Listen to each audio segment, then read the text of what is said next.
নমস্কার বন্ধুরা, আমার চ্যানেলে আরও একটা নতুন ভিডিওতে আপনাদের সকলকে স্বাগত জানাই। আজ সকাল সকাল ঘুম থেকে উঠে দেখি রোদ উঠেছে আর চারিদিকে ঝলমলে রোদ।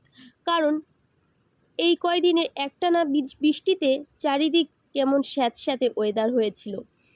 বৃষ্টি ভালো লাগে, তবে একটানা কোনো দিনই ভালো লাগে না। এদিকে জামা কাপড় শোকাচ্ছে না, বাড়িঘর কেমন ড্যাম হয়ে রয়েছে।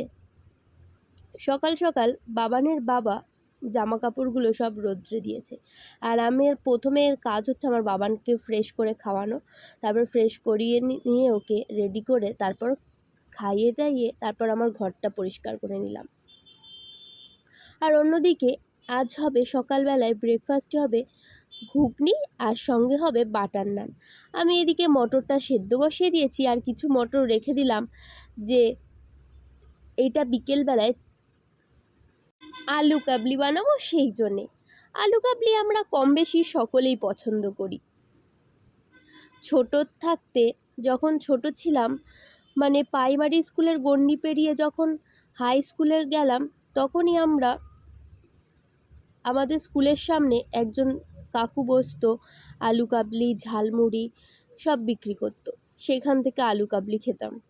আর অন্যদিকে মাসিও ঘরটা পরিষ্কার করে নিচ্ছে, আর আমি এদিকে ঘুগনিটা বসিয়ে দিয়ে মাসির চাটা দিয়ে আসলাম। এদিকে বাটার নানেরও সব কিছু রেডি হয়ে গেছে। আর আজ 12টা মতো বাজে, এখন সব গ্রসারি আইটেম এসছে, ওগুলো গুছিয়ে নিয়ে সবজি বাজারগুলো সব গুছিয়ে নিলাম।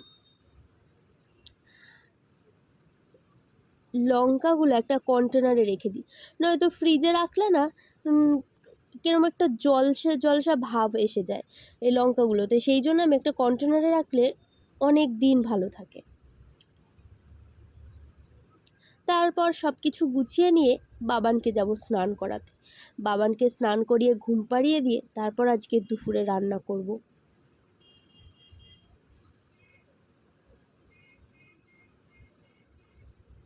আর এই দিকে গিয়ে দেখি আমার ছোট্ট বাবান কোথা থেকে মুড়ি নিয়ে এসেছে, বাটি করে মুড়ি না চিড়ে নিয়ে এসে সারা ঘর বাড়ি ছিটিয়ে এখান থেকে খেতে যাচ্ছিল। তার আগে হয়তো খেয়েওছে, আমি গিয়ে ধরলাম।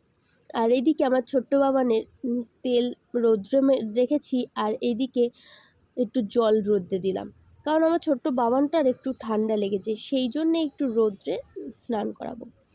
আর সব সবজি গুছিয়ে নিয়ে তারপর রান্না করব।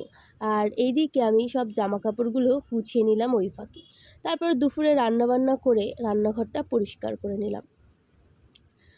তারপর স্নান করে ফ্রেশ হয়ে আমার শাশুড়ি মা দুপুরবেলায় ঠাকুরকে ভোগ নিবেদন করেছেন, তবু আজ ফলটা দিতে পারেনি, সেই জন্য আমি স্নান করে একটু ফল লেবু দিয়ে ঠাকুরকে ভোগ নিবেদন করলাম আমার ছোট্ট গপুকে। আর এদিকে বাবা লোকনাথ ঠাকুর আছে আর অনুকূল ঠাকুর, সকলে প্রণাম করুন আর সকলে দর্শন করুন আমার ছোট্ট গপুকে। তারপর গপু সোনাকে ভোগ নিবেদন করে তারপর মুখ টুক ধুয়ে দিলাম। তারপর আমি খাওয়া দাওয়া করে একটুখানি ঘুমাচ্ছিলাম। ঘুম থেকে উঠে দেখি বিকেল সন্ধে হয়ে গেছে। আজ যাব, একটু বেরোবো, একটু ঘুরতে যাব। সামনের মন্দিরটায় পুজো হচ্ছে, কীর্তন হচ্ছে, তাই ওখানে মেলা বসেছে, সেই জন্য একটু ওখানেই যাব।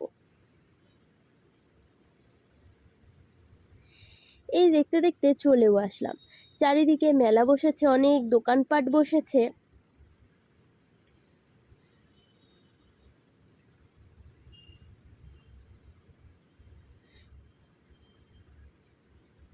এখানে বারুইপল্লীর থেকে বারুইপল্লীর ওখানে একটা মন্দির আছে, সে বিশাল বড় মহাদেব।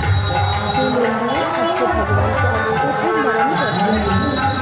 আপনারাও সকলে দর্শন করুন মন্দিরের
অবশেষে বেরিয়ে পড়লাম মামাবাড়ি যাওয়ার উদ্দেশ্যে।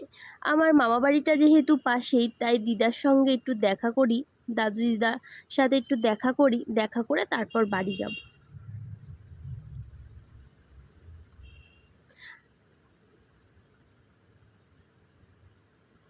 আর এইদিকে মাঠে প্যান্ডেল হচ্ছে দুর্গাপুজোর। তারপর চলে এসেছি মামাবাড়ি, আর বাবি এসে বাবির কাজ শুরু করে দিয়েছে, জল ফেলেছে বিছানাতে, তারপর বিস্কুট গুঁড়ো গুঁড়ো করে সব ফেলে নোংরা টোংরা করে তারপরও বাড়ি আসছে। তারপর এই মামাবাড়ির এই ছোট্ট মিঠু পাখিটা, আর আমার দাদু খুব যত্নে রাখে এই টিয়া পাখি।